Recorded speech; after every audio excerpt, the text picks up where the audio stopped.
So now let's talk about the types of energy that we have. So let's start with the energy of motion. This is called kinetic energy, right? So this is the energy of motion. The equation for kinetic energy is 1/2 times the mass times the velocity squared. So here's a quick derivation for the kinetic energy. So imagine that we have a car and it has an initial velocity vi, and then you apply a force through this tension here, and then you end up with this final velocity vf, right? And during that time the car moves a distance fd. So the work done on the car is the tension, which is the force, right, times d. That's the work done.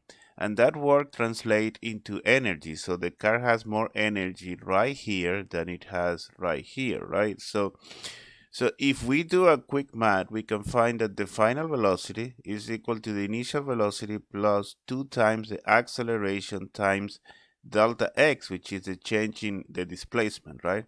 So this is a kinematic equation from the first week.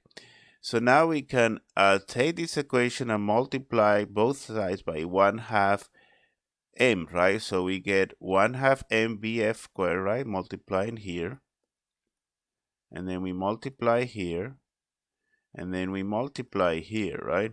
So we end up with these equations. 1/2 mvf squared is equal to 1/2 mvi squared initial velocity plus ft.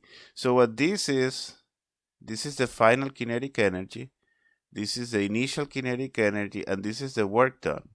So what this is telling us is that the final kinetic energy here is equal to the initial kinetic energy plus the work done, plus the energy that was transferred into the system. So this is the definition of kinetic energy, and this is the way this is one of the main equations that we're going to use to treat problems with energy. So therefore, the kinetic energy is defined as 1/2 times the mass times velocity squared. So, and this is the energy of motion. Energy of motion. Okay, so let's look at some other types of kinetic energy. So we're going to talk about potential energy, and potential energy comes in two types: gravitational potential energy and elastic potential energy. This is the energy due to the gravitational attraction. This is the energy due to elasticity, to things being elastic and being able to stretch and compress. So the gravitational potential energy, let's look at that. If we have an object and we lift it up from here all the way here, right, a distance delta y, then we are going to say that the gravitational potential energy is equal to the mass times g times delta y. So that's the equation for the gravitational potential energy. Basically, what we are saying is that when we take this book from this position to this position, we have increased the energy of the book by this much here. In the same way, imagine a hiker going up a hill here, right? So it goes from 0 to 200 meters, right? So the energy of the hiker increases by the mass of the hiker times g times the height of this hill here, which we can call h, right? So when he goes from this point to this point, the energy has increased by mgh, which in this case is equal to 80 kilojoules.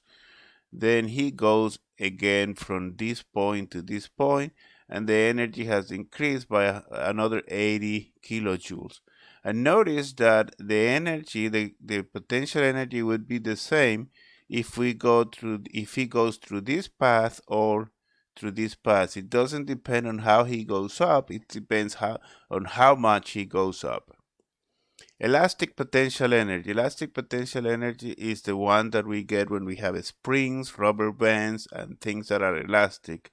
The elastic potential energy is equal to 1/2 k x squared. What is this k? This k is a constant that depends on the particular spring, and this will normally be given to you during problems. And this is how we uh, are going to think about the elastic kinetic energy. This X here is how much the spring compresses or stretches. In this case, so this is the natural length of the spring when the spring is not even stretched or compressed. Now, if I compress the spring and I compress the spring by this much X, then I'm increasing the energy stored in this spring. And by how much? By this much here. So that's the equation for elastic potential energy. So we have it here. This is the equation that we are going to use. Thermal energy is the energy of heat, right? So when you wrap something, when you heat up something, the atoms, the molecules are going to start vibrating. And that is how we're going to think of the energy of heat. So we don't have a special equation for this energy right now, and we are going to calculate this indirectly through other equations. In general, for friction, for instance, when you rub something, so then you're gonna get a heat increase, and that heat increase we're going to say that is equal to the friction force times the displacement. If you have drag, then things are also going to heat up, and so by how much? By the drag force times the displacement.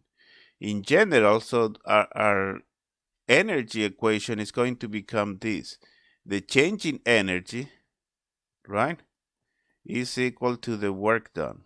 So what is this change in energy? It is composed so far of three components: a change in kinetic energy, and change in potential energy, which could be elastic or gravitational, or a change in thermal energy, which could be given by friction. So another way to write this is delta K plus delta Uj plus delta Us plus delta E thermal is equal to the work done. And here I'm separating this potential energy into the possible two components. Let's talk about conservation of energy now. Conservation of energy happens when there is no thermal dissipation, when this guy is zero. This guy basically here, it just dissipates energy. You lose energy when things heat up. That's the main reason you lose energy. When there is no thermal energy in the system, then your energy is going to be conserved, right? The other so that's well, there is one more thing that has to happen for conservation of energy, and is that there shouldn't be any energy going in or out the system. So basically, you have a system, and then you transfer energy in and out by work, and also energy is lost as heat, right? So those are the two ways in which energy can leave your system or enter your system. And so then when there is no work or there is no thermal energy, then you don't get this term here, and then you get that your initial energy is equal to your final energy, and that is conservation of energy. So when we have, what are isolated systems? Systems in which there is no other agents acting on the system. For instance, if you have a system composed of earth and an object, that's an isolated system, and the energy is going to be conserved there. Same here, it's the same system. If you have a system which is this mass here, and the mass is composed of the spring and just the mass, not nobody pushing the mass, the energy is going to be compressed. And so again, here we have the surface that doesn't do any work, an object, and the earth. These are cases in which there is no agents. Now, in this case, if we have friction here, right, so then you're going to have dissipation. You're going to lose energy, thermal energy, and then this is not a system that conserves energy. So let's look at a simple example here. So we have a toy gun, right? So that the toy gun is going to launch a 10 grams plastic ball, and then so the spring has a constant K, remember that K?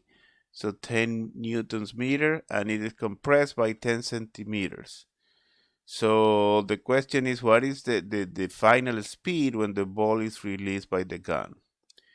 So let's look at a picture of this. Initially, we have the ball, and then this is compressed, right? It is compressed by 10 centimeters here, right? So, and then the velocity is 0, and then finally it is released, and then right here is when we want to find this final velocity. So we're going to use conservation of energy. So it says the energy here is equal to the energy here.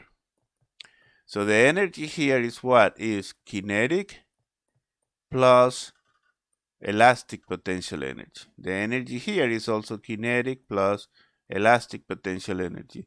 We are being told there's no friction, there's no extra forces acting on the system. This has happened after you compress a spring. So then we have this equation: energy is conserved, initial energy equals to final energy. So then we can write that the initial kinetic energy plus the initial potential energy is equal to the final potential energy plus the final kinetic energy. This is 0 because the velocity is 0. This is 0 because the spring is not going to have any energy after it is released. So this is the equation that we get here, and now we can put in the numbers. So we can put in the number, so we get that the final velocity is k xi squared over the mass, and that gives me 3.2 meters per second.